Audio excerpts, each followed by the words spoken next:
বন্ধুরা, পরিবেশ সংক্রান্ত একটি অত্যন্ত গুরুত্বপূর্ণ খবরে নজর রাখব। 175 বছরে 2024 সালই ছিল উষ্ণতম। বিশ্ব আবহাওয়া সংস্থার রিপোর্টে উদ্বেগ প্রকাশ করা হয়েছে। বর্তমান পত্রিকায় লেখা হয়েছে, গত 175 বছরের পৃথিবীর উষ্ণতার তথ্য রয়েছে বিশ্ব আবহাওয়া সংস্থার কাছে।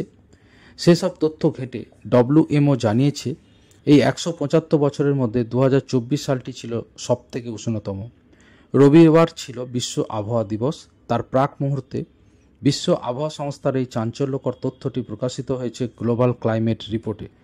1855 থেকে 1900 সাল পর্যন্ত সময়কালকে প্রাক শিল্পায়ন যুগ বলে ধরা হয়। ওই সময়ে বিশ্বের গড় তাপমাত্রার তুলনায় 2024 সালের গড় তাপমাত্রা 1.55 ডিগ্রি সেলসিয়াস বেশি ছিল বলে জানিয়েছে তারা। খবরটি আমি আরেকবার বলছি, 1855 থেকে 1900 সাল পর্যন্ত সময়কালকে প্রাক শিল্পায়ন যুগ বলে ধরা হয়। ওই সময়ে বিশ্বের গড় তাপমাত্রার তুলনায় 2024 সালের গড় তাপমাত্রা 1.55 ডিগ্রি সেলসিয়াস বেশি ছিল বলে জানিয়েছে তারা। প্রতিবেদনে আরও বলা হয়েছে, তাপমাত্রা বৃদ্ধির ফল হিসাবে আরও কিছু উদ্বেগজনক তথ্য উল্লেখ করা হয়েছে রিপোর্টে। যেমন গত 8 লক্ষ বছরের মধ্যে পৃথিবীর বায়ুমণ্ডলে কার্বন ডাইঅক্সাইডের ঘনত্বের মাত্রা সবথেকে বেশি এখন। কতটা ভয়াবহ দেখুন, গত 8 লক্ষ বছরের মধ্যে পৃথিবীর বায়ুমণ্ডলে কার্বন ডাইঅক্সাইডের ঘনত্বের মাত্রা সবথেকে বেশি এখন। ভূপৃষ্ঠের পাশাপাশি সমুদ্রের জলের উষ্ণতাও বাড়ছে। গত 8 বছর ধরে সমুদ্রের জলের উষ্ণতা বৃদ্ধির মাত্রা রেকর্ড ছুঁয়েছে। উষ্ণতা বৃদ্ধির কারণে মেরু এলাকায় বরফ গলার পরিমাণও অনেক বেড়েছে। হিমবাহ দ্রুত গলছে। উপগ্রহ চিত্র নেওয়ার ব্যবস্থা শুরু হওয়ার পর থেকে সমুদ্রের জলস্তর বৃদ্ধি এখন প্রায় দ্বিগুণ হয়ে গিয়েছে। আবহাওয়াবিদ ও পরিবেশ বিজ্ঞানীরা জানিয়েছেন, বিশ্বের উষ্ণতা বৃদ্ধির মূল কারণ হল পরিবেশ দূষণের জন্য বায়ুমণ্ডলে কার্বন ডাইঅক্সাইডের মতো গ্রিন হাউস গ্যাসের পরিমাণ বৃদ্ধি পাওয়া।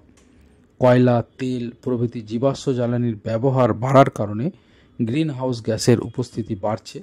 সৌরশক্তি বা বায়ুচালিত শক্তির মতো পুনর্ব্যবহারযোগ্য শক্তির ব্যবহার বাড়ানোর পরামর্শ দেওয়া হয়েছে, কিন্তু তারপরও দেখা যাচ্ছে উষ্ণতা বৃদ্ধি আটকানো যাচ্ছে না।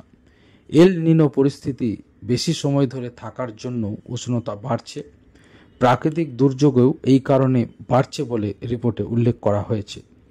অর্থাৎ আপনারা বুঝতে পারছেন যে আমরা এখন যেমন পরিবেশে দেখি মুহুর্মুহু বজ্রপাত, সামান্য আকাশে মেঘ আসলেই, তো এই পরিস্থিতি আপনারা দেখবেন বাড়ির বড়দের মুখে শুনবেন যে আগে এই ধরনের পরিস্থিতি ছিল না। বিশেষ করে বর্ষাকালের দিকে বজ্রপাত কিন্তু খুব কমই হতো, কিন্তু এখন বর্ষাকাল গরমকাল বলে কিছু নাই, প্রায় সবসময়ই দেখবেন বজ্রপাতের মাত্রা খুব বেড়ে গিয়েছে।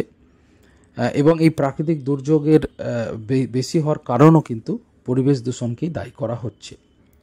তবে বিশ্বের তাপমাত্রা বৃদ্ধি 1.5 ডিগ্রির মাপকাঠির মধ্যে আটকে রাখা এখনও সম্ভব বলে মনে করছেন বিশেষজ্ঞরা।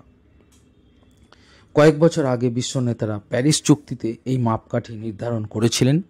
WMO বলছে 1 বছর এই মাপকাঠি টপকে গিয়েছে তাপমাত্রা। বন্ধুরা, প্যারিস চুক্তি একটি অত্যন্ত গুরুত্বপূর্ণ পরিবেশ সংক্রান্ত খবর। আমি প্যারিস চুক্তি নিয়ে পরে একটি ভিডিও আপনাদের অবশ্যই করে দেব। আপনারা আমার সাথে থাকুন, চ্যানেলের সাথে থাকুন।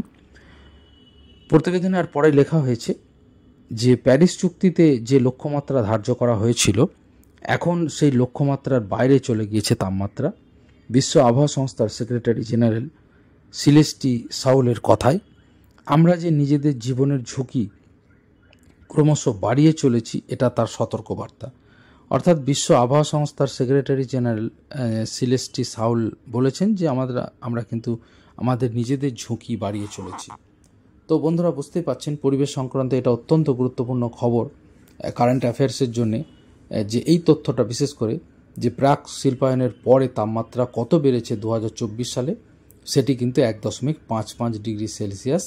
প্রাক শিল্পায়ন যুগের পরে কিন্তু তাপমাত্রা বেড়ে গিয়েছে 2024 সালে, এবং 175 বছরের মধ্যে এটাই ছিল সর্বোচ্চ তাপমাত্রা। তো তথ্যটি অত্যন্ত গুরুত্বপূর্ণ। আমি আপনাদের অনুরোধ করব, এই খবরগুলো যেগুলো অত্যন্ত গুরুত্বপূর্ণ তথ্য থাকে, হয়তো খবর পড়ার মধ্যে আপনারা পুরোটা যদি বুঝতে না পারেন, বা আপনারা চাইলে কিন্তু একটা স্ক্রিনশট নিয়ে কিন্তু সেটা খবরটা দেখে নিতে পারেন পরে, বা স্ক্রিনশট নিয়ে একটা নোট ডাউন করে কিন্তু আপনারা রেখে দিতে পারেন। এই তথ্যগুলো কিন্তু অত্যন্ত গুরুত্বপূর্ণ। যে 2024 সালে তাপমাত্রা সবচেয়ে বেশি ছিল 175 বছরের মধ্যে, এবং সেটি গড় তাপমাত্রা প্রাক শিল্পায়নের যুগ থেকে 1.55 ডিগ্রি সেলসিয়াস বেশি ছিল। তো জাতীয় আন্তর্জাতিক গুরুত্বপূর্ণ সমস্ত খবরাখবরের সাথে পরিবেশ সংক্রান্ত খবরও কিন্তু আমার চ্যানেলে আপনারা অবশ্যই পেয়ে যাবেন। ধন্যবাদ।